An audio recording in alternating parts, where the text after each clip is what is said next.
Avez-vous déjà entendu une prédication, participé à une étude biblique ou assisté à une conférence sur le thème de l'apostolat dans l'Écriture? Or, nombreuses sont les données du Nouveau Testament qui soulignent son importance.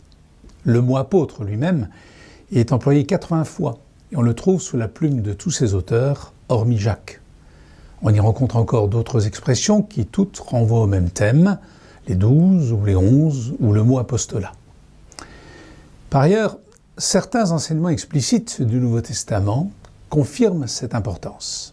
Parmi l'ensemble de ses disciples, Jésus n'en a choisi que 12, auxquels il s'est particulièrement consacré, et auxquels il a promis qu'il jouerait un rôle essentiel dans le monde à venir. Vous qui m'avez suivi, leur a-t-il dit, vous siégerez sur 12 trônes pour gouverner les 12 tribus d'Israël. Les apôtres semblent avoir été des témoins privilégiés de la résurrection de Jésus. Et selon le livre des Actes, pour le remplacement de Judas, il a fallu que les 2 disciples sélectionnés aient été avec Jésus depuis son baptême jusqu'à sa résurrection. Dans l'Épître aux Galates, l'apôtre Paul souligne le caractère unique de son appel à l'apostolat. Il ne le doit, déclare-t-il, ni à une instance humaine, ni à un autre apôtre, mais à Jésus seul. Éphésiens 2:20 affirme que l'Église se construit sur les fondations constituées par les apôtres et prophètes, Jésus-Christ lui-même étant la pierre d'angle.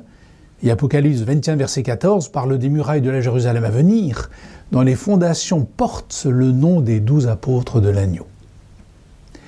Le thème de l'apostolat est donc clairement d'importance dans le Nouveau Testament. Mais qu'est-ce qu'un apôtre, selon les textes? Et qui sont ceux qui sont ainsi nommés? Leur nombre se limite-t-il aux 12 et à Paul, ou y en a-t-il d'autres? Les textes mentionnent-ils des marques qui caractérisent les apôtres?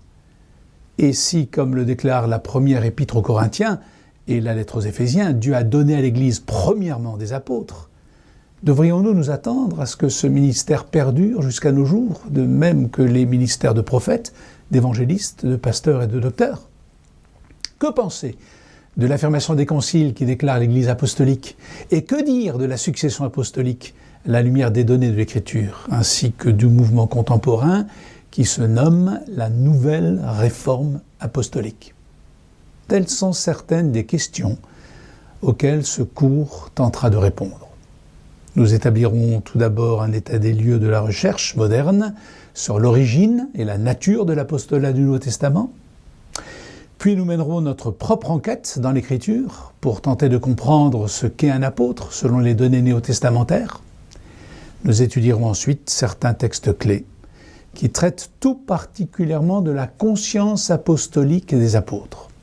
Finalement, en questionnant les temps passés et en analysant certains mouvements contemporains, nous nous interrogerons sur les phénomènes de résurgence des apôtres à certains moments de l'histoire de l'Église.